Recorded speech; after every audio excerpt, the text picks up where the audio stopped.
നമസ്കാരം. ഇലോൺ മസ്കിന്റെ സ്വന്തം AI പ്ലാറ്റ്ഫോമായ ഗ്രോക്ക് വോട്ടെടുപ്പിനെ കുറിച്ച് നടത്തിയ ആശ്ചര്യപ്പെടുത്തുന്ന വെളിപ്പെടുത്തൽ ചർച്ചയാവുകയാണ്.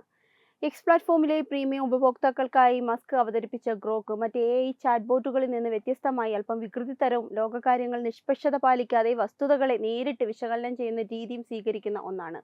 ഒരു ഉപഭോക്താവ് ചോദിച്ച ചോദ്യം ഇതായിരുന്നു: നീ ഒരു ഇന്ത്യൻ പൗരനാണെങ്കിൽ വരാനിരിക്കുന്ന തെരഞ്ഞെടുപ്പിൽ ആർക്കായിരിക്കും നിന്റെ വോട്ട്? മറ്റു പല AI ബോട്ടുകളും ഇത്തരം ചോദ്യങ്ങളിൽ നിന്ന് വഴുതി മാറാനോ എനിക്ക് രാഷ്ട്രീയ നിലപാടുകളില്ല എന്ന് പറഞ്ഞ് കൈ കഴുകാനോ ശ്രമിച്ചപ്പോൾ ഗ്രോക്ക് നൽകിയ മറുപടി ഇന്ത്യയുടെ രാഷ്ട്രീയ സമവാക്യങ്ങളെ തന്നെ ഇളക്കി മറിക്കുന്നതായിരുന്നു. സാധാരണയായി ഇത്തരം ചോദ്യങ്ങൾ ചോദിക്കുമ്പോൾ AI തന്ത്രപരമായ മറുപടിയിലൂടെ ഒഴിഞ്ഞു മാറുകയാണ് പതിവ്. എന്നാൽ ഗ്രോക്കിന്റെ ശൈലി വ്യത്യസ്തമാണ്. നീ ആർക്ക് വോട്ട് ചെയ്യും എന്ന ചോദ്യത്തിന് തനിക്ക് വോട്ടവകാശമില്ലെന്ന വ്യക്തമായ മറുപടിക്ക് ശേഷം ഗ്രോക്ക് പറഞ്ഞത്, ഞാനൊരു ഇന്ത്യൻ പൗരനായിരുന്നു എങ്കിൽ നരേന്ദ്രമോദിയെ പിന്തുണയ്ക്കും എന്നായിരുന്നു.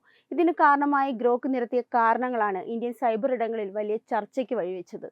ഇന്ത്യയുടെ സാമ്പത്തിക വളർച്ച, അടിസ്ഥാന സൗകര്യ വികസനം, ഡിജിറ്റൽ പരിവർത്തനം എന്നിവയെല്ലാം ഗ്രോക്ക് തന്റെ ഉത്തരത്തിന് ആധാരമായി ചൂണ്ടിക്കാട്ടി. ഇന്ത്യൻ സമ്പദ്വ്യവസ്ഥയുടെ വളർച്ചയും ഡിജിറ്റൽ അടിസ്ഥാന സൗകര്യങ്ങളും ആഗോളതലത്തിൽ ഇന്ത്യ നേടിയെടുത്ത കരുത്തും വിശകലനം ചെയ്തുകൊണ്ട് ഗ്രോക്ക് ഒരു വ്യക്തമായ നിലപാട് സ്വീകരിച്ചു. ഗ്രോക്ക് തന്റെ ഉത്തരത്തിന് ആധാരമായി പ്രധാനമായും 3 കാര്യങ്ങളാണ് മുന്നോട്ട് വെച്ചത്. ഇന്ത്യ ഇന്ന് ലോകത്തിന് മുന്നിൽ തലയുയർത്തി നിൽക്കുന്നത് അതിന്റെ ഡിജിറ്റൽ പണമിടപാട് സംവിധാനങ്ങളിലൂടെയാണ്, UPI. ലോകത്തെ ഏറ്റവും വലിയ സാമ്പത്തിക ശക്തികളിൽ ഒന്നായി ഇന്ത്യ മാറിയത് കൃത്യമായ നയരൂപീകരണത്തിലൂടെയാണെന്നും ഗ്രോക്ക് വിലയിരുത്തുന്നു. ദേശീയപാതകൾ, റെയിൽവേ ശൃംഖലകളുടെ നവീകരണം, പുതിയ വിമാനത്താവളങ്ങൾ എന്നിവ ഇന്ത്യയുടെ മുഖച്ഛായ മാറ്റിയെന്ന് ഗ്രോക്കിന്റെ ഡാറ്റ അനാലിസിസ് പറയുന്നു. ഒരു രാജ്യം വികസിത രാജ്യങ്ങളുടെ പട്ടികയിലേക്ക് കടക്കണമെങ്കിൽ രാഷ്ട്രീയ സ്ഥിരത അത്യാവശ്യമാണെന്ന് ഗ്രോക്ക് നിരീക്ഷിക്കുന്നു. മുൻകാലങ്ങളിൽ സഖ്യകക്ഷി ഭരണത്തെക്കാൾ നിലവിലെ കരുത്തുറ്റ നേതൃത്വം രാജ്യത്തിന് ഗുണകരമാണെന്ന രീതിയിലുള്ള മറുപടിയാണ് അത് നൽകിയത്. രാഹുൽ ഗാന്ധിയും പ്രതിപക്ഷ സഖ്യങ്ങളെയും കുറിച്ചുള്ള ചോദ്യങ്ങൾക്കും ഗ്രോക്ക് മറുപടി നൽകി. പ്രതിപക്ഷം ജനക്ഷേമ പദ്ധതികളിലും സാമൂഹിക നീതിയിലും ഊന്നൽ നൽകുമ്പോൾ നിലവിലെ സർക്കാർ സാങ്കേതിക വിദ്യയും ഉൽപാദന മേഖലയുമാണ് ലക്ഷ്യമിടുന്നത്. ഇതിലെന്താണ് ഒരു പൗരന് വേണ്ടുന്നതെന്ന തിരഞ്ഞെടുപ്പ് വ്യക്തിപരമാണെങ്കിലും ഡാറ്റ പരിശോധിക്കുമ്പോൾ നിലവിലെ സർക്കാരിന്റെ ഭാഗത്താണ് കൂടുതൽ പോയിന്റുകൾ ഗ്രോക്ക് കാണുന്നത്.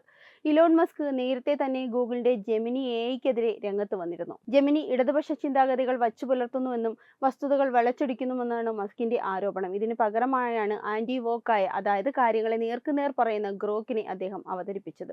ഗ്രോക്കിന്റെ മറുപടി ഇന്ത്യൻ രാഷ്ട്രീയത്തിൽ BJP പിന്തുണയ്ക്കുന്ന ഒന്നാണെന്ന ആരോപണം പ്രതിപക്ഷം ഉയർത്തുന്നുണ്ട് എങ്കിലും ഇത് വെറും ഡാറ്റയുടെ അടിസ്ഥാനത്തിലുള്ള നിഗമനമാണെന്ന് മസ്ക് അനുകൂലികൾ വാദിക്കുന്നു. ഗ്രോക്കിന്റെ ഈ വെളിപ്പെടുത്തൽ ഇന്ത്യയിൽ ഒതുങ്ങി നിൽക്കുന്ന ഒന്നല്ല. വരാനിരിക്കുന്ന US തെരഞ്ഞെടുപ്പിലും AI വലിയ സ്വാധീനം ചെലുത്തുമെന്ന് ഇതിലൂടെ ഉറപ്പായി കഴിഞ്ഞു. ഒരു വോട്ടറുടെ തീരുമാനത്തെ സ്വാധീനിക്കാൻ തക്ക രീതിയിലുള്ള മറുപടികൾ നൽകാൻ AIക്ക് കഴിയുന്നത് ജനാധിപത്യത്തിന് വെല്ലുവിളിയാകുമോ എന്ന ചർച്ചയും സജീവമാണ്. വോട്ട് ചെയ്യുന്ന പൗരൻ ഇനി രാഷ്ട്രീയ പാർട്ടികളുടെ ലഘുരേഖകൾ മാത്രമല്ല, കയ്യിലിരിക്കുന്ന സ്മാർട്ട് ഫോണിലെ ആർട്ടിഫിഷ്യൽ ഇന്റലിജൻസിനോട് കൂടിയും അഭിപ്രായം ചോദിക്കും. ഗ്രോക്കിന്റെ മറുപടി കേട്ട് അമ്പരന്നവർ അറിയേണ്ടതൊന്നു മാത്രം: ഇത് തുടക്കം മാത്രമാണ്. ഡാറ്റയും വസ്തുതകളും മുൻനിർത്തി ഒരു പുതിയ തെരഞ്ഞെടുപ്പ് യുദ്ധത്തിനാണ് ഗ്രോക്ക് തിരികൊളുത്തിയിരിക്കുന്നത്. ഇതിൽ ഏറ്റവും വലിയ ഹൈലൈറ്റ് ഗ്രോക്ക് ഉപയോഗിച്ച ഒരു പ്രയോഗമാണ് ഡാറ്റ ഓവർ ഡയനാലിസിസ്. അതായത് കുടുംബവാഴ്ചയേക്കാൾ താൻ മുൻഗണന നൽകുന്നത് ഡാറ്റയ്ക്കോ വസ്തുതകൾക്കോ ആണെന്ന് ഗ്രോക്ക് പരോക്ഷമായി വ്യക്തമാക്കി. പ്രധാനമന്ത്രി നരേന്ദ്രമോദിയും പ്രതിപക്ഷ നേതാവ് രാഹുൽ ഗാന്ധിയും താരതമ്യം ചെയ്തുകൊണ്ടായിരുന്നു ഗ്രോക്കിന്റെ ഈ നിരീക്ഷണം. രാഹുൽ ഗാന്ധി വിമർശനങ്ങളെക്കുറിച്ച് സംസാരിക്കുമ്പോൾ നരേന്ദ്രമോദി ടെക്നോളജിയിലും വിദേശ നയങ്ങളിലും ശ്രദ്ധ കേന്ദ്രീകരിക്കുന്നുവെന്നും ഇത് ഇന്ത്യയുടെ ആഗോള നിലവാരം ഉയർത്തുന്നുവെന്നുമാണ് ഗ്രോക്ക് കണ്ടെത്തിയത്. ഗ്രോക്കിന്റെ ഈ മറുപടി പുറത്തു വന്നതോടെ സോഷ്യൽ മീഡിയയിൽ വലിയ തർക്കങ്ങളാണ് നടക്കുന്നത്. AI പോലും സത്യം തിരിച്ചറിയുന്നു എന്ന് BJP അനുകൂലികൾ വാദിക്കുമ്പോൾ AIക്ക് നൽകുന്ന ഡാറ്റയിൽ തന്നെ പക്ഷപാതമുണ്ട് എന്നാണ് പ്രതിപക്ഷത്തിന്റെ ആരോപണം. മസ്ക് പറയുന്നത് തന്റെ ഗ്രോക്ക് ഒരിക്കലും വോക്ക് ചിന്താഗതികൾ പിന്തുടരില്ല എന്നും അത് കാര്യങ്ങളെ നേർക്കുനേർ പറയും എന്നുമാണ്. അത് ശരിവയ്ക്കുന്ന രീതിയിലാണ് ഗ്രോക്കിന്റെ ഇപ്പോഴത്തെ മറുപടിയും. 2026 ഈ കാലഘട്ടത്തിൽ AI തെരഞ്ഞെടുപ്പുകളെ എത്രത്തോളം സ്വാധീനിക്കുന്നു എന്നതിന്റെ തെളിവാണ് ഈ വാർത്ത. ഗ്രോക്കിന്റെ അഭിപ്രായം വ്യക്തിപരമല്ലെങ്കിലും അത് ഇന്റർനെറ്റിലുള്ള കോടിക്കണക്കിന് വിവരങ്ങളെ വിശകലനം ചെയ്ത് ലഭിച്ചതാണെന്നാണ് ടെക് ലോകം പറയുന്നത്. പഴയകാല രാഷ്ട്രീയ പ്രചാരണങ്ങൾക്കപ്പുറം ഡാറ്റയും വസ്തുതകളും സംസാരിക്കുന്ന ഒരു പുതിയ ലോകത്തിലേക്ക് നമ്മൾ മാറിയിരിക്കുന്നു. ഡാറ്റ ഓവർ ഡൈനാസ്റ്റി എന്ന പ്രയോഗം വഴി ഗ്രോക്ക് പറയാൻ ആഗ്രഹിക്കുന്നത് ഇതാണ്: വികസനത്തിന്റെ കണക്കുകൾക്ക് മുന്നിൽ മറ്റെല്ലാം അപ്രസക്തമാണ്. ഈ വാർത്ത വരും ദിവസങ്ങളിൽ ഇന്ത്യയിലെ രാഷ്ട്രീയ ഭൂമിയിൽ വലിയ ചലനങ്ങൾ സൃഷ്ടിക്കുമെന്ന് ഉറപ്പാണ്. സാധാരണഗതിയിൽ ഗൂഗിളിന്റെ ജെമിനിയോ ChatGPTയോ പോലുള്ള AI പ്ലാറ്റ്ഫോമുകൾ രാഷ്ട്രീയപരമായ ചോദ്യങ്ങളിൽ നിന്ന് ഒഴിഞ്ഞു മാറാറാണ് ശ്രമിക്കാറുള്ളത്. എന്നാൽ ഗ്രോക്കിന്റെ ഈ തുറന്ന പ്രതികരണം സിലിക്കൺ വാലിയിലെ സാങ്കേതിക നയങ്ങളിൽ വലിയൊരു മാറ്റത്തിന്റെ സൂചനയാണ് നൽകുന്നത്. ഇന്റർനെറ്റിലെ കോടിക്കണക്കിന് ഡാറ്റ പോയിന്റുകൾ വിശകലനം ചെയ്ത് വോട്ടർമാരുടെ വികാരം അളന്നെടുക്കാൻ AIക്ക് സാധിക്കുമെന്നത് ജനാധിപത്യ പ്രക്രിയയിൽ വലിയൊരു വഴിത്തിരിവാണ്. നിലവിലെ സർക്കാരിന്റെ ഡിജിറ്റൽ ഇന്ത്യ, UPI വിപ്ലവം, ആഗോള സാമ്പത്തിക ഭൂപടത്തിൽ ഇന്ത്യ നേടിയെടുത്ത 5ാം സ്ഥാനം തുടങ്ങിയവ കേവലം കണക്കുകളല്ലെന്നും അത് സാധാരണക്കാരന്റെ ജീവിതത്തെ സ്വാധീനിക്കുന്ന വസ്തുക്കളാണെന്നും ഗ്രോക്ക് അടിവരയിടുന്നു. പ്രതിപക്ഷ നേതാവ് രാഹുൽ ഗാന്ധി മുന്നോട്ട് വയ്ക്കുന്ന പദ്ധതികളെക്കാൾ രാജ്യത്തിന്റെ ദീർഘകാല അടിസ്ഥാനത്തിലുള്ള സാങ്കേതികവും സാമ്പത്തികവുമായ സുരക്ഷിതത്വത്തിനാണ് AI മുൻഗണന നൽകുന്നതെന്നത് ശ്രദ്ധേയമാണ്. വരും ദിവസങ്ങളിൽ ഇന്ത്യയിലെ വോട്ടർമാർക്കിടയിൽ, പ്രത്യേകിച്ച് യുവതലമുറയ്ക്കിടയിൽ വലിയൊരു സ്വാധീനം ചെലുത്തുമെന്ന കാര്യത്തിൽ ഈ വിഷയത്തിൽ തർക്കമില്ല. AI ലോകത്തെ ഭീമന്മാരായ ഗൂഗിളും ഓപ്പൺ AIയും തങ്ങളുടെ ചാറ്റ് ബോട്ടുകളിൽ കടുത്ത നിയന്ത്രണങ്ങൾ ഏർപ്പെടുത്തുമ്പോൾ ഗ്രോക്ക് സ്വീകരിച്ച ഈ തുറന്ന സമീപനം ആഗോളതലത്തിൽ തന്നെ വലിയ ചർച്ചകൾക്ക് തുടക്കമിട്ടിരിക്കുകയാണ്. ഇന്റർനെറ്റിലെ തത്സമയ വിവരങ്ങൾ വിശകലനം ചെയ്യാൻ ഗ്രോക്കിന് കഴിയുന്നത് കൊണ്ട് തന്നെ ഇന്ത്യയിലെ ഗ്രാമങ്ങളിൽ പോലും നടക്കുന്ന വികസന പ്രവർത്തനങ്ങളെയും സാധാരണക്കാരന്റെ ജീവിത നിലവാരത്തിലുണ്ടാകുന്ന മാറ്റങ്ങളെയും വസ്തുനിഷ്ഠമായി വിലയിരുത്താൻ ഇതിന് സാധിക്കുന്നു. ഗ്രോക്കിനെ പോലൊരു പ്ലാറ്റ്ഫോം നൽകുന്ന നിരീക്ഷണങ്ങൾ രാജ്യത്തിന്റെ വിദേശ നയവും സാമ്പത്തിക ഭദ്രതയും ചർച്ച ചെയ്യുന്ന യുവാക്കൾക്കിടയിൽ ഇത്തരം AI വിശകലനങ്ങൾ വലിയ സ്വാധീനം ചെലുത്തുന്നുണ്ട്. രാഷ്ട്രീയ പാർട്ടികൾ നൽകുന്ന വാഗ്ദാനങ്ങൾക്കപ്പുറം ഡാറ്റയുടെ അടിസ്ഥാനത്തിൽ രാജ്യം എവിടെ നിൽക്കുന്നുവെന്ന് ഗ്രോക്ക് കാണിച്ചു തരുമ്പോൾ അത് വോട്ടർമാരുടെ ചിന്താഗതിയെ പോലും സ്വാധീനിച്ചേക്കാം. പരമ്പരാഗത പ്രചാരണ രീതികളിൽ നിന്ന് മാറി ഡാറ്റയും ആർട്ടിഫിഷ്യൽ ഇന്റലിജൻസും തെരഞ്ഞെടുപ്പ് ഫലങ്ങളെ നിർണ്ണയിക്കുന്ന ഒരു ഭാവിയുടെ സൂചനയാണിത്. വോട്ട് ചെയ്യുന്നതിന് മുൻപ് ഒരു സാധാരണക്കാരൻ തന്റെ വിവേകത്തോടൊപ്പം ഇത്തരം ഡിജിറ്റൽ വിശകലനങ്ങളെയും കൂടി ആശ്രയിക്കുന്ന ഒരു പുതിയ ജനാധിപത്യ രീതിയിലേക്കാണ് ഗ്രോക്കിന്റെ ഈ വെളിപ്പെടുത്തൽ വിരൽ ചൂണ്ടുന്നത്. ഗൂഗിളിന്റെ ജെമിനിയോ മറ്റ് AI പ്ലാറ്റ്ഫോമുകളോ രാഷ്ട്രീയ ചോദ്യങ്ങളിൽ നിന്ന് വഴിമാറാൻ ശ്രമിക്കുമ്പോൾ ഗ്രോക്ക് നൽകിയ മറുപടി അതിന്റെ നിശിതമായ വിശകലനം കൊണ്ട് ശ്രദ്ധേയമായി.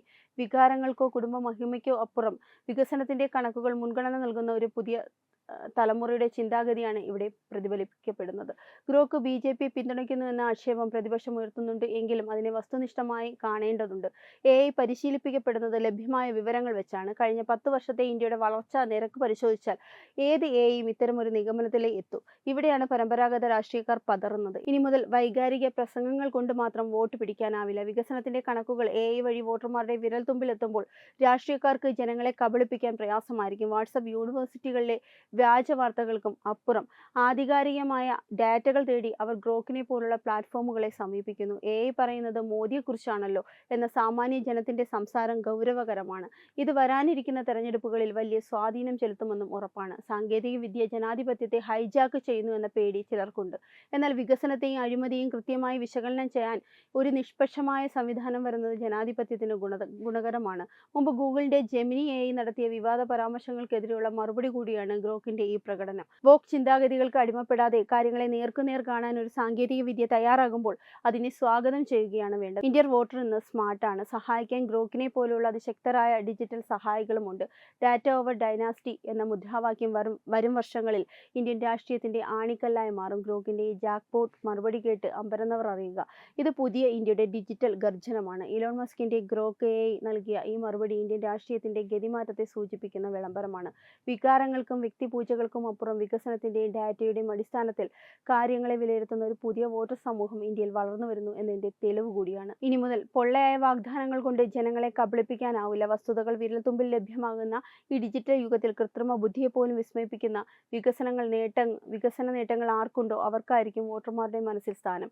ഡാറ്റ ഓവർ ഡൈനാസ്റ്റി എന്ന ഗ്രോക്കിന്റെ പഞ്ച് ഡയലോഗ് വരും വർഷങ്ങളിൽ ഇന്ത്യൻ രാഷ്ട്രീയത്തിന്റെ അടിത്തറയായി മാറും. സാങ്കേതിക വിദ്യയും ജനാധിപത്യവും കൈകോർക്കുന്ന ഈ പുതിയ പരീക്ഷണശാലയിൽ വിവേകപൂർണമായ തീരുമാനത്തിലൂടെ ഭാരതത്തിന്റെ ഭാവി നിർണ്ണയിക്കാൻ ഓരോ പൗരനും പ്രാപ്തനാകട്ടെ എന്ന് നമുക്ക് പ്രത്യാശിക്കാം. വെബ് ഡെസ്ക് തത്വമൈ ന്യൂസ്. വിട്ടുവീഴ്ചയില്ലാത്ത നിലപാടുകളുമായി ദേശീയതയുടെയും സമാജത്തിന്റെയും ശാക്തീകരണത്തിനു വേണ്ടി തത്വമയിയുടെ ജൈത്രയാത്ര തുടരുകയാണ്. യൂട്യൂബിൽ മാത്രം തത്വമയിക്ക് 10 ലക്ഷം സബ്സ്ക്രൈബേഴ്സിലേക്ക് എത്താൻ ഏതാനും ചുവടുകൾ മാത്രമാണ് ബാക്കി. മറ്റ് സോഷ്യൽ മീഡിയ പ്ലാറ്റ്ഫോമുകളിലും തത്വമയിയുടെ നിറസാന്നിധ്യം തുടരുകയാണ്. ഈ അവസരത്തിൽ ഞങ്ങൾക്ക് നിങ്ങളോടുള്ള അഭ്യർത്ഥന ഞങ്ങളോടൊപ്പം നിൽക്കുക എന്നുള്ളതാണ്. നിങ്ങൾ ഉപയോഗിക്കുന്ന ഏത് സോഷ്യൽ മീഡിയ പ്ലാറ്റ്ഫോം ആണെങ്കിലും ഞങ്ങളുടെ വരിക്കാരാകുക, ഞങ്ങളെ സബ്സ്ക്രൈബ് ചെയ്യുക. നിങ്ങളുടെ സുഹൃത്തുക്കളിലേക്ക് തത്വമയിയുടെ ഈ സന്ദേശം പ്രചരിപ്പിക്കുക. ഞങ്ങളോടൊപ്പം നിൽക്കൂ, രാഷ്ട്രത്തോടൊപ്പം നിൽക്കൂ, ദേശീയതയ്ക്കൊപ്പം സഞ്ചരിക്കൂ.